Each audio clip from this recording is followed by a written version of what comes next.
September 10th, 2023, Las Vegas, 3 in the morning. This city has never truly slept. The neon lights still blaze, slot machines echo steadily like the heartbeat of a giant creature feeding the desert. Somewhere inside that maze of light, a man named James leans against a technical counter and exhales. His shift started 5 minutes ago. In front of him stands the pit boss. Behind him, hundreds of eyes are waiting for the system to come back online. He lifts the phone. Yeah. Hey, it is James from the floor. I am locked out again. His voice is tired, slightly embarrassed. The tone of someone who does not want to be a burden, but has no other choice. On the other end of the line is Dave, the night shift IT support technician. He has been on duty for nearly 8 hours. A blue glow from the monitor in front of him. A cup of cold coffee sitting beside his keyboard. MGM support. This is Dave. Can I get your employee ID? Everything unfolds like hundreds of calls before it. An employee number read slowly, keys tapping lightly. James glances at the clock. He knows that if he cannot log in time, he will be written up. In Las Vegas, everything has a price, even a few minutes of delay. Look, Dave, I am standing in front of the pit boss right now. If I cannot log in, I am going to get written up. There is no threat in his voice, only very human anxiety. Dave understands that feeling. He has been warned before for small mistakes. He looks at the system, sees the account locked after too many incorrect password attempts. A familiar action, a simple procedure. All right, James, I am sending the reset link to your mobile. Just do not lock it out again. A soft sigh of relief comes through the line. You are a lifesaver, Dave. Thanks. Dave smiles slightly, though no one can see it. Sometimes during a long night shift, helping someone log back in is enough to make him feel useful. He moves his mouse, the cursor hovering over the confirmation button. A light click. The screen shows the request has been processed. In the moment Dave clicks that mouse, so lightly, so ordinarily, the lights of Las Vegas do not just flicker, they go out. But there is something Dave will never know. The person who thanked him was not standing on any casino floor in Las Vegas. There was no pit boss behind him, no shift just beginning. On the other end was not James. It was a 17-year-old boy sitting in a dark room, half a world away. The only light illuminating his young face came from a computer screen and a phone lying on his desk. No supercomputer, no advanced equipment, not a single line of code written in that moment. He did not break through a firewall. He did not crack encryption. He simply made a phone call, and he spoke politely, his voice confident enough not to tremble, urgent enough to sound like an employee in trouble, human enough to awaken empathy in a tired man working the night shift. He just asked nicely, that was all, and the door opened. We often imagine hackers as shadows behind layers of code, brilliant minds manipulating systems with complex algorithms. But there was nothing like that here. No hoodie, no green text cascading down a screen. Just a very human conversation between two strangers, one wanting help, one wanting to finish his shift. So what is the most frightening thing in cybersecurity? Is it artificial intelligence? Is it a foreign supercomputer? Or is it a 17-year-old who understands that sometimes the fastest way through the highest wall is not to smash it down, but to knock and wait for someone to open it? To fully grasp how absurd this story is, you have to see MGM for what it truly is. MGM is not just a hotel with red carpets and sparkling fountains. It is a financial fortress in the desert. Every day, billions of dollars flow through its systems. Cash, credit cards, international transactions, data belonging to some of the wealthiest guests on the planet. Every chip on a roulette table is not just part of a game, it is part of a massive financial machine operating without pause. Its cybersecurity budget is estimated at over $50 million a year. $50 million just to protect data, just to keep the digital gates sealed shut. Inside windowless server rooms, filled with the steady hum of cooling fans and the cold blink of indicator lights, biometric scans are required for entry. Fingerprints, retinal scans, multi-layer access cards. Everything is designed to tell the world that this place is impenetrable. The Security Operations Center runs 24 hours a day, 7 days a week. Massive screens cover the walls, displaying network traffic and the smallest anomalies. Many of the analysts once served in the military. They are accustomed to pressure, accustomed to detecting threats before they fully form. They are not just protecting a company, they are protecting trust. And then there is encryption. If someone tried to brute force their passwords, it would take trillions of years to break. Trillions. Longer than civilization has existed. Longer than empires have risen and fallen. Mathematics stands with them. Technology stands with them. On paper, MGM is a fortress without weakness, a place where every door is locked 3 times, a place where every movement is recorded. And that is precisely why what happened next feels so chilling. The weak point was not the mainframe, not the firewall, not the encryption that would take trillions of years to defeat. The weak point was Dave, a human being of flesh and bone, with tired eyes and a shift that seemed endless. We often speak of systems as if they are cold machines, forgetting that behind every system is a person trying to do their job well. Dave works nights. 3 in the morning in Las Vegas is not quiet, but for him, it is the heaviest hour. $15 an hour does not turn someone into a cybersecurity hero. It pays rent, fuel, maybe a few overdue bills. He was not trained to confront international cyber criminals. He was trained to help employees log back into the system. The pressure did not come from hackers. It came from sentences like, "I am standing in front of my boss and I will be written up if I cannot log in." In a place like MGM, where everything operates by the minute, even a small delay can become a big problem. Dave knows that. He knows the feeling of being warned for something minor. He does not want to be the reason someone gets in trouble, so he chooses the fastest way to help. While Dave fights sleep and answers call after call, somewhere else people spend weeks studying him. They are not looking for code vulnerabilities. They are looking for him on LinkedIn. They learn what department he works in, what shifts he takes, who manages him. They study internal language and tone. They build a script not to defeat technology, but to pass through a very human moment of fatigue and empathy. And in that moment, a billion-dollar financial fortress is not smashed by force. It quietly opens because a man wants to finish his shift and go home. When Dave sends the MFA reset link, to him, it is just another routine action among hundreds each week. Multi-factor authentication is supposed to be the final shield. Not just a password, but a verification code sent to a phone. In training sessions, they always say MFA is the line between safety and disaster. That night, Dave believes he is still on the safe side. Imagine the system as an exclusive nightclub in Las Vegas. At the entrance stands a large bouncer with a cold stare.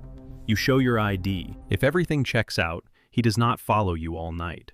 He places a wristband on your arm. A small band, but enough to open every door inside that you are allowed to access. That is Okta. Your password is the ID. MFA is the final nod from the bouncer. The session token is the wristband. When Dave resets MFA, he does not hand over a password. He prints a new wristband. A completely legitimate one, issued by the bouncer himself. And once that band is on your wrist, the system does not question you again.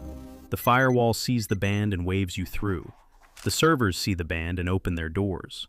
Everything operates exactly as designed, because technically, nothing is wrong. On the other side of the screen, the 17-year-old sees what he needs.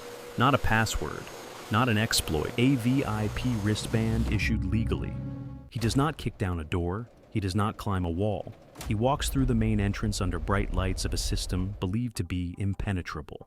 In that moment, the fortress is not attacked from outside, it opens from within, but that wristband only grants access to the lobby. A normal employee cannot walk straight into the vault.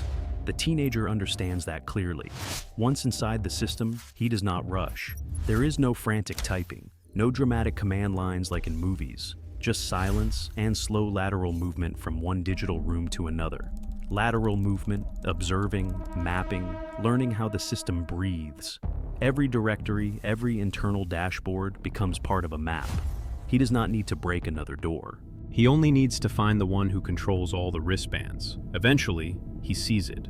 The identity provider. The place where identities are created, where power is granted. If Okta is the nightclub bouncer, the identity provider is the machine behind the counter that prints the wristbands, where privileges are decided with a click. An admin account appears in the list. He does not know the password. He does not need to. With a valid band, he can approach the wristband printer more closely than anyone outside ever could. And then, in a cold and Customer, chilling status moment, report. he creates a new token. Not a token for a floor employee, not for at the middle Nexus. management, a super admin token, a wristband with total authority. From James on the casino floor, he becomes someone who can lock out anyone else, change emails, remove access, see every identity inside the system. That is what technicians call God mode. On the other side of the ocean, Dave may already be answering another call. The SOC continues monitoring thousands of signals per minute. Everything appears normal, but inside a multi-billion-dollar financial fortress, a 17-year-old has just taken the highest seat of power, and no door remains locked to him. In another building within that fortress, where there are no slot machine sounds or neon lights, only the cold blue glow of massive screens, the Security Operations Center begins to notice something wrong. At first, it is just a strange log entry, a token created from an unfamiliar IP address, a privilege level beyond what is typical. Then another alert, and another. On the wall, squares that were calmly blue begin turning red. Red lights in the SOC do not scream like fire alarms. They blink quietly, but to those watching, they feel like an abnormal heartbeat. A security engineer frowns and calls a colleague over. They zoom in on the screen, reviewing each line of data. A super admin token has just been created, from a source inconsistent with previous behavior. No one says it aloud, but everyone understands. This is not ordinary user error. The air in the room changes, conversations stop, instructions become short and precise. Isolate the session, check permissions, trace movement. But as they follow the trail, their stomachs tighten. The intruder is not outside the gate.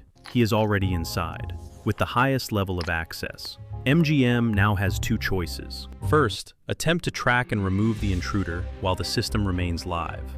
But that takes time, and time may be something they no longer have. Second, the more painful option, shut down everything. Cut power to a city running on data. Press the digital nuclear button. The decision is not easy.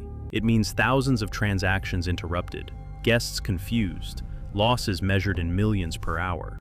But when a fortress has been breached, comfort no longer matters. Control does. The order is given. Shut down the entire system. On the other side of the screen, the 17-year-old does not panic. You have 3 minutes. He sees the signals shifting. And get out. He sees the attempt to reclaim control. He knew this would happen. In fact, he was waiting for it. Because when a fortress decides to pull its own plug to protect itself, that is when the person sitting in the control room can choose how to leave, or whether to leave behind one final gift.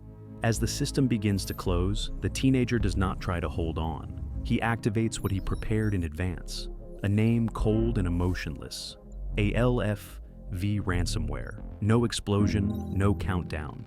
Just silent lines of code spreading like darkness crawling through digital hallways. In a matter of minutes, 6 terabytes of data begin to be encrypted. 6 terabytes, not a few random files, names, credit card numbers, addresses, employee records, contracts, transaction histories. Millions of personal stories stored as numbers and letters. Honeymoons, birthday celebrations, high roller wagers. All locked behind a cold algorithm without emotion. In the SOC, screens that once displayed flowing data now show error messages, files inaccessible, servers unresponsive, engineers exchange glances. They understand without speaking. This is no longer unauthorized access. This is deliberate destruction. And then something happens in Las Vegas that no one imagined. On the casino floor, a slot machine stops mid-spin. A blue screen appears, silent and merciless.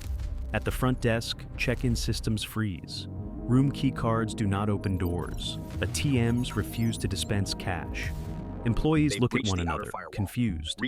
Tourists stand in brightly lit hallways, but the digital world around them is dead.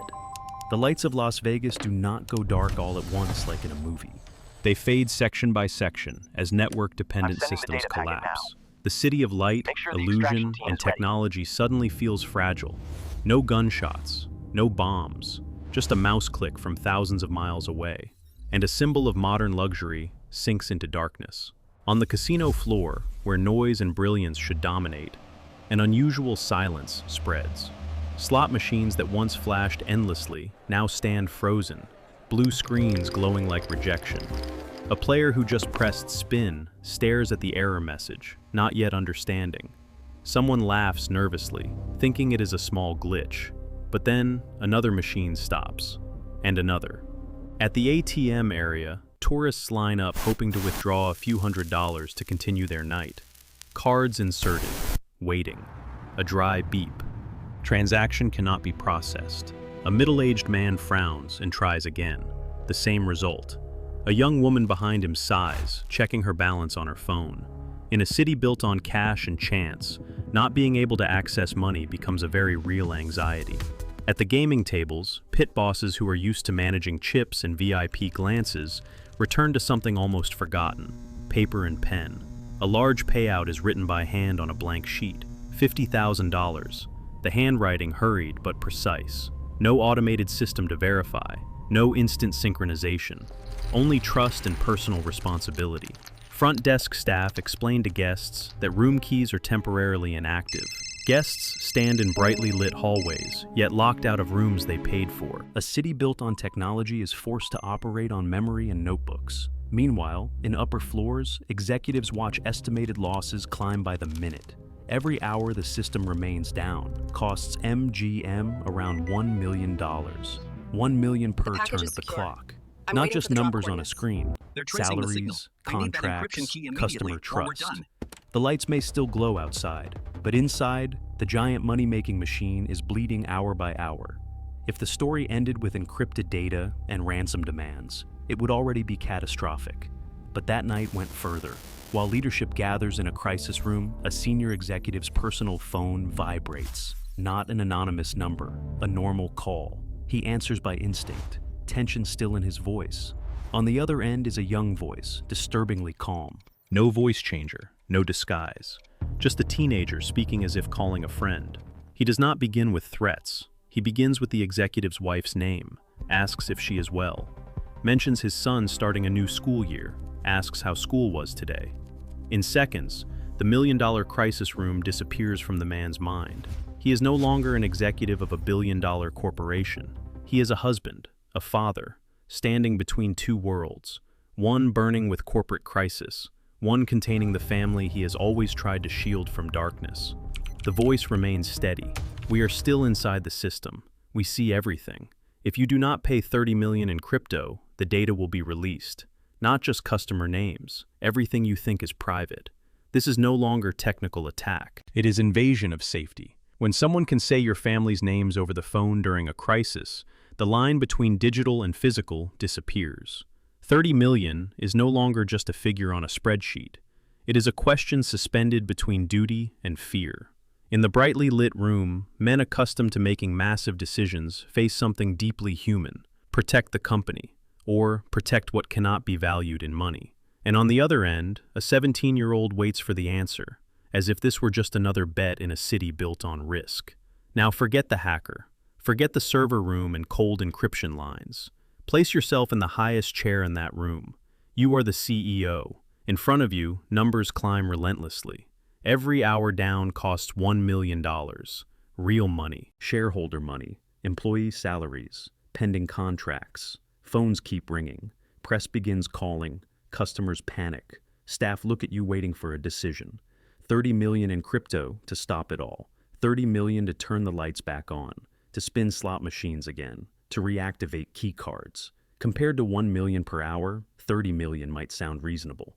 But you know paying is not just a transaction. It is a signal. It says this works. It invites the next attack. And there is no guarantee the data will not leak anyway. If you refuse, you take the harder path. Losses could exceed 100 million. Stock may fall. You will be criticized. But you draw a line. You say this company does not pay extortion. In that moment, the decision is no longer financial math. It is about values. How much are you willing to lose to protect principle?